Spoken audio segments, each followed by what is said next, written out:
Hai teman-teman, pernahkah kalian memperhatikan bagaimana jarum jam terus berputar dengan presisi? Ya, semuanya karena satu bentuk yang istimewa, lingkaran. Karena lingkaran punya jarak yang sama dari pusat ke semua titik di sisinya. Gerakan berputar jadi stabil dan presisi. Itulah kenapa jarum jam bisa bergerak mulus, tanpa goyangan. Di video ini, kita akan menjelajahi dunia lingkaran, mulai dari bagian-bagiannya seperti jari-jari dan busur, hingga rumus-rumus penting yang bisa kamu gunakan dalam soal-soal matematika. Siap untuk memutar otak bersama bentuk yang sempurna ini? Yuk, kita mulai.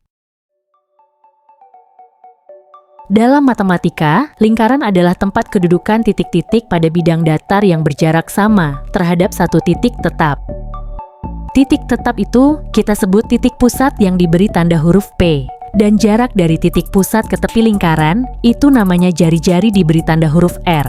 Ada 3 rumus penting yang harus kamu ingat tentang lingkaran. Luas lingkaran, rumusnya Pi dikali R kuadrat. Keliling lingkaran, rumusnya 2 kali Pi kali R, dengan Pi bernilai 3,14 atau 22/7.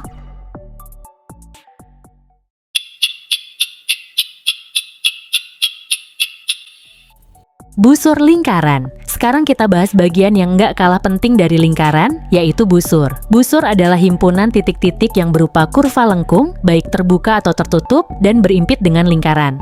Misalnya ada titik A dan B di sebuah lingkaran, maka busur AB itu adalah garis lengkung dari titik A ke titik B. Nah, busur itu ada 2 jenis. Busur minor yaitu busur yang panjangnya kurang dari setengah lingkaran. Busur mayor yaitu busur yang panjangnya lebih dari setengah lingkaran. Apabila tidak ada keterangan, maka yang dimaksud busur AB adalah busur minor AB. Panjang busur. Lalu gimana cara kita menghitung panjang busur AB? Jika diketahui terdapat lingkaran sebagai berikut.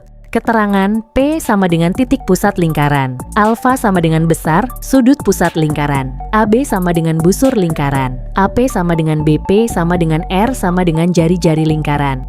Maka untuk mencari panjang busurnya yaitu panjang busur per keliling lingkaran sama dengan besar sudut pusat per sudut keliling.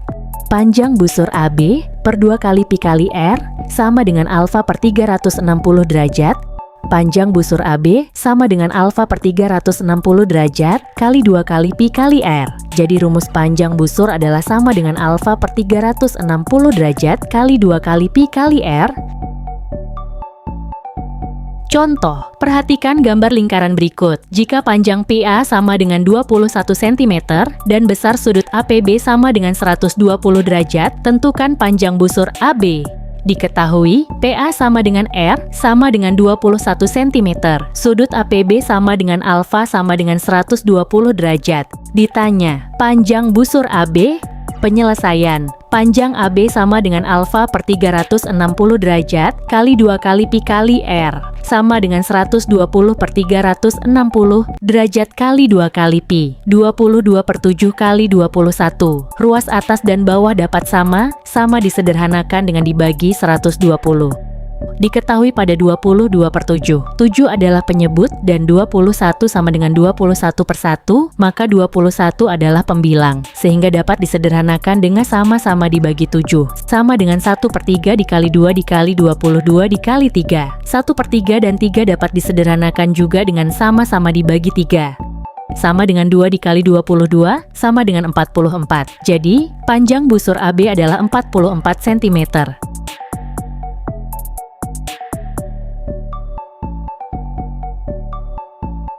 Dari materi tadi, kita sudah belajar bahwa lingkaran adalah kumpulan titik yang berjarak sama dari satu titik pusat. Rumus yang perlu diingat, luas lingkaran sama dengan Pi kali R kuadrat. Keliling lingkaran sama dengan 2 kali Pi kali R. Panjang busur sama dengan alfa per 360 derajat kali 2 Pi R. Jadi, dari 1 jam dinding sederhana, kita bisa belajar banyak tentang lingkaran dan busurnya. Mulai dari rumus keliling, luas, sampai panjang busur. Matematika itu nggak jauh, karena dia sesungguhnya ada di dinding rumahmu. Sampai jumpa di materi selanjutnya, dan terus semangat belajar.